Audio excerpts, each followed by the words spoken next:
ITB के digital platform पर आपका स्वागत है। मैं हूं नरेंद्र यादव और आज हमारे साथ मौजूद हैं सहकारिता मंत्री जीपीएस राठौर जी। आपके ऊपर एक बड़ी जिम्मेदारी है। जिस तरीके से सहकारिता विभाग गांव-गांव तक, घर-घर तक पहुंच रहा है, तो ये जिम्मेदारी जब आपको दी गई तो आपने क्या सोचा और किस तरीके से इस मिशन को आगे बढ़ाया उत्तर प्रदेश के किसानों को, लोगों को बेहतरी की तरफ ले जाने के लिए?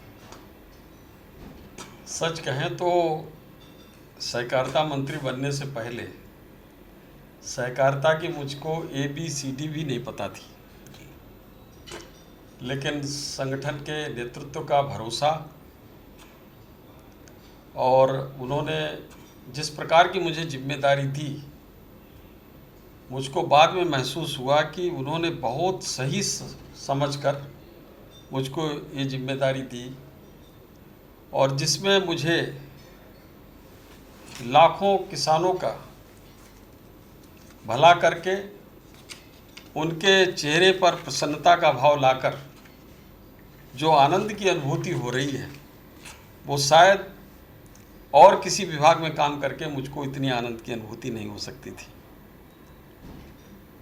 सहकारिता विभाग आज उत्तर प्रदेश में धीरे धीरे आगे बढ़ रहा है और मुझे पूरा भरोसा है कि आगे आने वाले समय में ये विभाग बहुत अच्छा करेगा और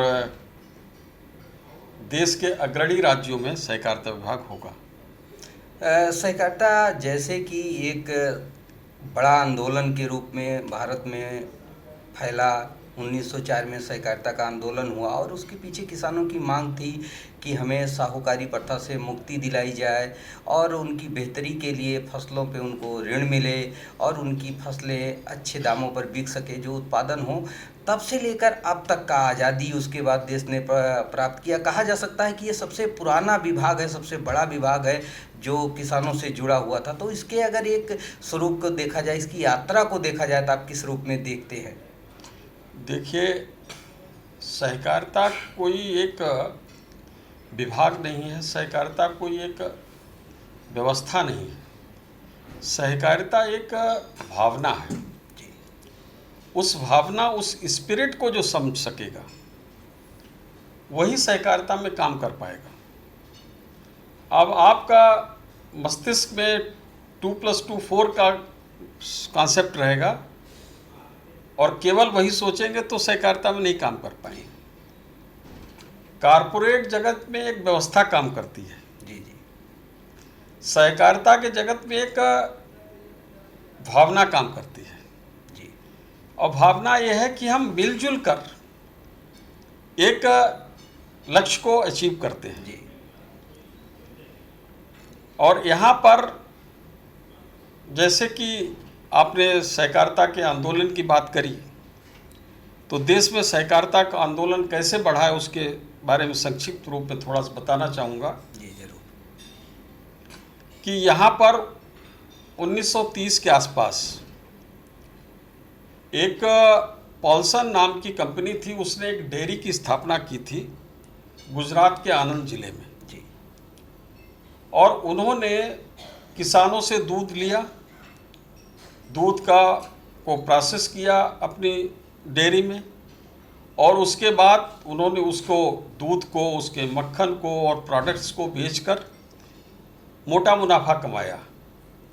प्रथम विश्व युद्ध में, द्वितीय विश्व युद्ध में सैनिकों को दूध देकर, मक्खन बेचकर इन्होंने अच्छा मुनाफा कमाया, लेकिन ये किसानों को पैसा देना भूल गए। इसके कारण वहाँ पर आंदोलन शुरू हुआ। ये बात जब सरदार वल्लभ भाई पटेल जी के पास पहुँची तो उन्होंने कहा इसका समाधान सहकारिता में है, सहकारिता के माध्यम से एक अलग डेयरी खोली जानी चाहिए। इस पर उन्होंने त्रिभुवन दास पटेल जी को कहा कि आप इस पर काम करिए। त्रिभुवन दास पटेल जी ने किसानों को संगठित किया और वहाँ की माताओं बहनों ने 100 रुपया इकट्ठा करके एक बड़ी पूंजी इकट्ठी की और एक डेयरी की स्थापना की उस पैसे से। जैसे सहकारिता की भावना ये है कि छोटी छोटी पूंजी इकट्ठी करो और एक बड़ी पूंजी तैयार करो और पूंजीपतियों को टक्कर दो। तो यह है सहकारिता। तो वहाँ पर एक पूंजी इकट्ठी करके उन्होंने एक डेयरी की स्थापना की। उस डेयरी का नाम है अमूल डेयरी। आज उस अमूल डेयरी ने उस गुजरात आनंद जिले में नहीं, उस प्रदेश में नहीं, पूरे देश में एक अपनी अलग पहचान बनाई हुई है। और उन्होंने एक राह भी दिखाई है कि किस तरीके से सहकारिता के क्षेत्र में अच्छा काम कर सकते हैं। कर्नाटक में नंदिनी डेयरी है, बहुत अच्छे तरीके से काम कर रही है। लगभग 45 साल हो गए। नंदिनी डेयरी में ना तो कभी स्ट्राइक हुई है, ना एक भी दिन कभी ऐसा आया है कि जब उसका दूध घर तक किसी के ना पहुंचा हो। तो इस प्रकार की सहकारिता की, डेयरी की और सहकारी संस्थाओं की एक अपनी अच्छा इतिहास है। उत्तर प्रदेश में हमारी सरकारों ने इसका इतना दोहन और शोषण कर दिया, जिसके कारण ये व्यवस्थाएं बिल्कुल चौपट हो गई थी। अब उनको हम सुधारने का काम कर रहे हैं। बिल्कुल, जैसा देखा गया है कि इसका एक राजनीतिकरण किया गया। पार्टियां इसको अपने वोट बैंक के लिए यूज करती थीं। इसमें कोई योग्यता नहीं देखी जाती थी। जो सरकार रहती थी उस पार्टी के करीब रहता था, उसको समितियों में और तमाम जो संगठन है उसमें पदाधिकारी बना दिया जाता था। वो अपने हिसाब से इसको चलाता था। इससे कितना नुकसान हुआ और किस तरीके से इससे आप बाहर निकलने का प्रयास कर रहे हैं? देखिए, पूर्व की सरकारों में सहकारिता को लूट का और भ्रष्टाचार का अड्डा बना दिया गया था। अब हमारा प्रयास है माननीय मुख्यमंत्री जी के मार्गदर्शन में कि इन सहकारी समितियों को हम किसानों की समस्याओं का समाधान का केंद्र बनाएं। जो उनकी समस्याएं हैं वहाँ पर उसका समाधान हो, वहाँ पर लूट और भ्रष्टाचार खत्म हो। और माननीय मुख्यमंत्री जी के विशेष मार्गदर्शन में काम करते हुए मुझे इस बात की खुशी है कि हमने बहुत हद तक इन चीज़ों पर नियंत्रण पाया है। अब हमारे कॉरपोरेटर्स भी अच्छा कर रहे हैं, उनमें भी धीरे धीरे प्रोफेशनलिज्म आ रही है। हमारे अधिकारी कर्मचारी अच्छा उसमें योगदान कर रहे हैं। हमारे किसान बंधुओं का भी बहुत बड़ा सहयोग इसमें मिल रहा है। आपको हम बताना चाहते हैं कि हमने 1 सितंबर 2023 से लेकर 30 सितंबर 2023 तक, यानी 1 महीने की सदस्यता अभियान चलाया था। अच्छा। उस 1 महीने के सदस्यता अभियान में हमने 30 लाख नए सदस्य बनाए, जिनका पूरा डिटेल, उनका नाम, पता, पूरा कितना उनके पास ज़मीन है और पूरा डिटेल उनका हमारे पास है। और उन 30 लाख लोगों ने केवल सदस्य नहीं बने, 70 करोड़ रुपया हमारे पास शेयर कैपिटल के रूप में दिया हमको। और उन 30 लाख लोगों में से आज तक 70 करोड़ रुपए में से 1 रुपया कोई मांगने नहीं आया है। हमारे पास सहकारिता के माध्यम से वो हमारी जिला सहकारी बैंकों में जमा हो गया है, जिनके कारण हमारी सहकारी बैंकें मजबूत हुई हैं। कभी एक दौर था जब कोऑपरेटिव बैंकों को या समितियों को अपने कर्मचारियों को देने के लिए पैसा नहीं रहता था, यानी वो उनकी तनख्वाह नहीं दे पाते थे, वेतन नहीं दे पाते थे। इसको लेकर तमाम आंदोलन हुआ करते थे और उस पर जांच बैठाई जाती थी। और तमाम जांचें कोऑपरेटिव बैंक में ऐसे हुई कि वहाँ के जो मैनेजर थे, प्रबंधक थे, खुद अपने नाम या अपने परिवार के नाम से वो एक बड़ा अमाउंट, करोड़ों का अमाउंट निकाल लेके गए थे। उस पर अभी कार्रवाई भी हुई है। तो उसको दूर करने के लिए और अगर कहा जाए कि डाटाबेस मजबूत करने के लिए आपने क्या क्या किया है? ऐसा है कि इसको लगातार हम इम्प्रूव कर रहे हैं और उस पर अभी निगरानी रख रहे हैं। जहाँ तक जिला सहकारी बैंकों की स्थिति है, आपको बताना चाहते हैं कि प्रदेश की 50 जिला सहकारी बैंकें हैं। 50 में 16 जिला सहकारी बैंकें, जब मैं मंत्री बना 3 साल पहले, तो वो 16 जिला सहकारी बैंकें बंद पड़ी हुई थी। रिजर्व बैंक ऑफ इंडिया ने ताला लगा दिया था कि आप कोई कार्य व्यवसाय नहीं कर सकते हैं, किसी का खाता नहीं खोल सकते हैं, किसी का पैसा जमा नहीं कर सकते और किसी को लोन नहीं दे सकते। केवल काम एक कर सकते हैं आप जिन किसानों का पैसा आपके पास जमा है और वो मांगने आता तो वो आपको देना है, वही तो था नहीं उनके पास। वो उनके पास था नहीं। तो ये समझ लिए कि वो इतनी बुरी स्थिति थी, किसान, लाखों किसान प्रदेश में दर दर भटक रहे थे, कोई इस विधायक के पास, कोई उस मंत्री के पास, कोई इस अधिकारी के पास, उधर अधिकारी के पास, कोई सांसद के पास, कोई माननीय मुख्यमंत्री जी के जनता दरबार में चक्कर लगाते रहते थे, चप्पलें घिस जाती थी, लेकिन उनको उनका पैसा नहीं मिलता था। कहते थे कि हमारा बेटी की शादी है, बेटे की शादी है, माँ बीमार है, पिताजी बीमार हैं, बच्चे का पढ़ाई के लिए हमें को पैसा ज़रूरत है, लेकिन बेबसी इतनी थी कि किसी को पैसा नहीं दिया जा सकता था। ऐसी परिस्थितियों का सामना हमने किया और पहली कैबिनेट में भी माननीय मुख्यमंत्री जी का पहला एक ही प्रश्न था कि इन 16 जिला सहकारी बैंकों को कैसे संचालित करेंगे और यहाँ पर जो लाखों किसानों को पैसा जमा है उसको कैसे दिया जाएगा, तो इसकी व्यवस्थित योजना बनाइए और उसको लागू करिए। मैंने 5 महीने के भीतर जो उसकी योजना बनाई और 1 सितंबर 2022 से वो योजना लागू करके और सब जगह पूरा चालू कर दिया कि जिस किसान का पैसा जितना भी जमा है उसका सूद ब्याज समेत पाई पाई भुगतान किया जा रहा है। आप आइए, अपना पैसा बैंक से ले जाइए। और उसके कारण किसानों में भरोसा बढ़ा है और मैं किसानों का आभारी हूँ कि 1 साल के बाद जब हमने सदस्यता अभियान चलाया तो किसानों ने बहुत बड़ी भागीदारी की और हमसे फिर से नए किसान भी जुड़े और उन किसानों ने भी वो की। हमको 2100 करोड़ रुपया देना था। आपको बताते हुए हर प्रसन्नता हो रही, अभी तक हम 31 दिसंबर 2022 तक केवल 400 करोड़ दे पाए और अभी तक भी टोटल हमारा 1200 करोड़ रुपया ही निकला है। किसान अब नहीं लेने आ रहा है, उसको एक विश्वास हो गया है, वो केवाईसी करा रहा है और केवाईसी करके पैसा वहीं जमा कर दे रहा है, फिर से एफडी करा रहा है।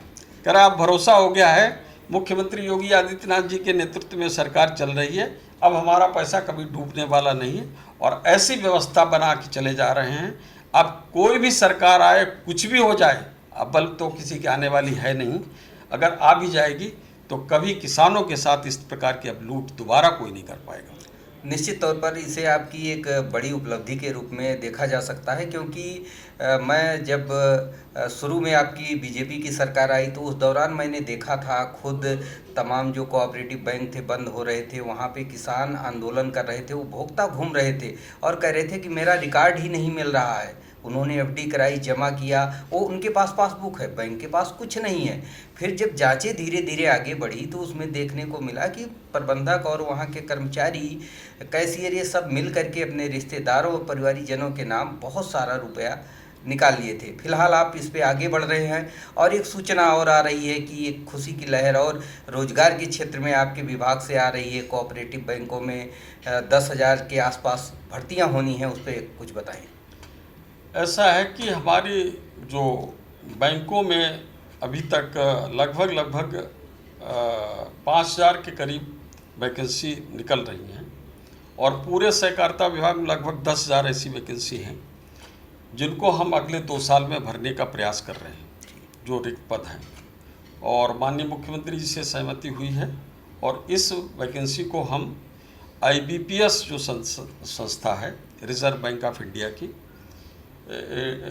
Institute for banking selection personal selection, institute for banking personal selection, तो इस संस्था के द्वारा हम इसको करेंगे और पूरी तरीके से पारदर्शी तरीके से, चूँकि बहुत सी नेशनलाइज्ड बैंकों के द्वारा में भी इस संस्था के द्वारा कराई जा रही हैं भर्तियाँ, उसी पैटर्न पर हम कराकर और जल्द से जल्द सक्षम युवाओं को इन बैंक में लाएंगे और नया ब्लड जब इन्फ्यूज़ होगा इसमें, तो नई जान जब आएगी तो हमारी ये बैंकें और आगे बढ़ेंगी और पूरा सहकारिता नए युवाओं के द्वारा आगे बढ़ाने का काम करेंगे। बिल्कुल, विश्वास बहाली के मामले में आपकी एक बड़ी उपलब्धि कही जा सकती है आपके मंत्रित्व काल में। और आपका विभाग बहुत बड़ा है, बहुत सारी इसमें संगठन हैं, बहुत सारे दायित्व हैं। इसमें एक बड़ी जिम्मेदारी आपके विभाग की है कि यूरिया, डीएपी जो खादें होती हैं उनको उठाना, ट्रेन से आती हैं, उनको गोदामों में ले जाना, गोदामों से लेकर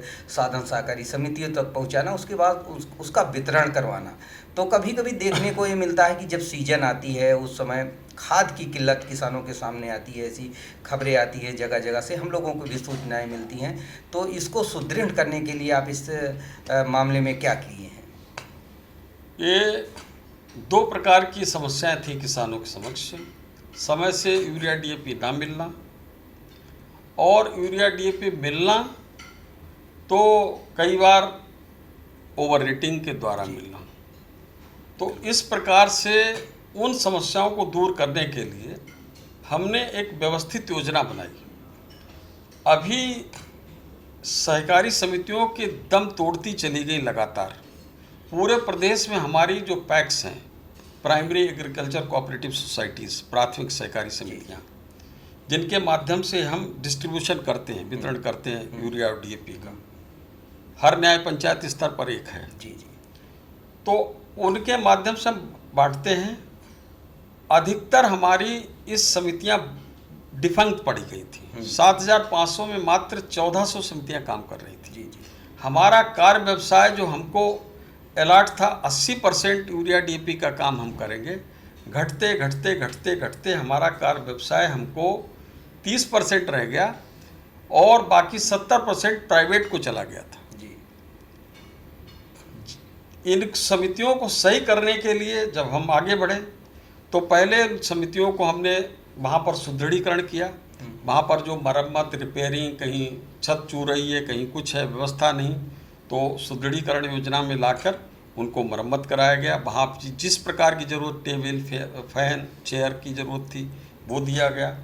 वहाँ पर कंप्यूटर दिया गया, प्रिंटर दिया गया, एलईडी दिया गया। और उसके बाद फिर जब गोडाउन को व्यवस्थित किया गया, और साथ ही साथ अभी माननीय मुख्यमंत्री जी ने विशेष एक और योजना बनाकर कहा कि आपके पास कंप्यूटर भी होगा, प्रिंटर भी होगा, एलईडी भी होगी, लेकिन बिजली के कनेक्शन ना होने की वजह से दिक्कत आएगी, तो इसकी भी एक योजना बना लो। तो इसकी योजना माननीय मुख्यमंत्री जी के मार्गदर्शन बनाई। तो मुझे बताते हुए प्रसन्नता हो रही कि सोलर रूफटॉप पैनल लगाकर हम सहकारी समितियों में इन पर 2 किलोवाट का सोलर पैनल लगाकर उनको बिजली की व्यवस्था भी मुकम्मल कर रहे हैं, ताकि बिजली के अभाव में ये हमारी व्यवस्थाएं प्रभावित ना हो जाएं।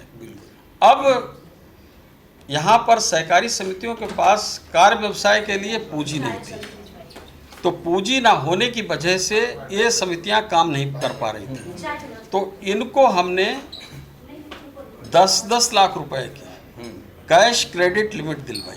अच्छा। तो हर समितियों को यानी कि 7,500 को दिलवानी, तो 750 करोड़ रुपया इनको नीचे दिया गया, ताकि ये अपना यूरिया, डीएपी, इफ्को या दूसरी कंपनियों से खरीद सकें और बेचने के बाद उनसे पैसा जमा कर सकें।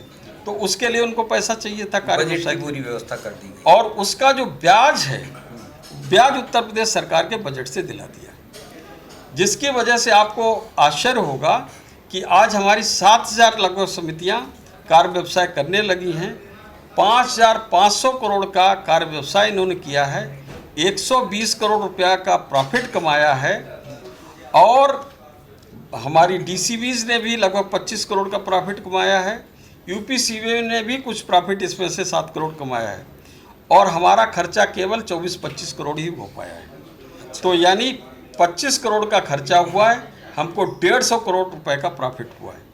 तो ये इस तरीके से योजना बनाकर किस तरीके से कई गुना का प्रॉफिट हो जाना, ये अपने आप में अद्भुत है। और भारत सरकार के भी लोग आ रहे हैं यहाँ पर देखकर, उनको ये आश्चर्य लग रहा है कि किस तरीके से इन्होंने यहाँ पर ये योजना चलाई, और एक पायलट प्रोजेक्ट के रूप में वो कह रहे हैं कि ये तो पूरे देश में चलना चाहिए। तो एक उत्तर प्रदेश की हमारी एक उपलब्धि है कि उत्तर प्रदेश ने ऐसी इसकी पहल की है, और माननीय मुख्यमंत्री जी के विशेष आशीर्वाद कृपा से हम ऐसा करने में सक्षम हुए हैं। तो क्या अब उत्तर प्रदेश के किसान ये मान लें कि उनको जो खाद मिल नहीं पा रही थी सीजन में, वो उनको मिलती रहेगी? इस तरीके की समस्याएं उनको आने वाले सीजन में, रबी में, खरीफ में नहीं झेलनी पड़ेगी? देखिए, इसमें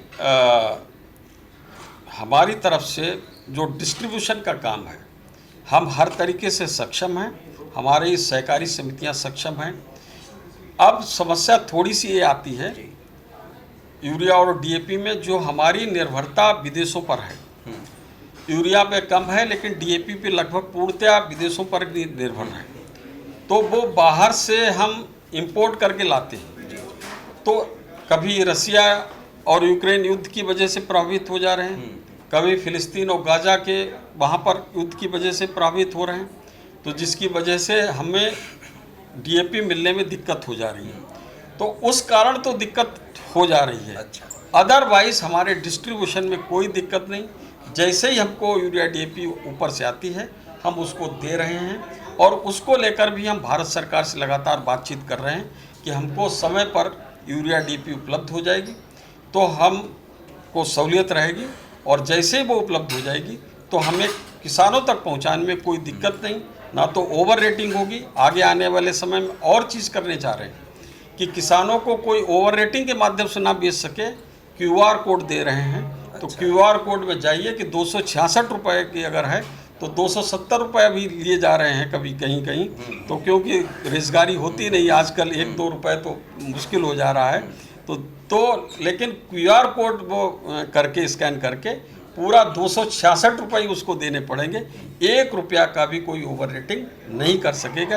ये भी आगे व्यवस्था हम 6 महीने साल भर में मुकम्मल करेंगे।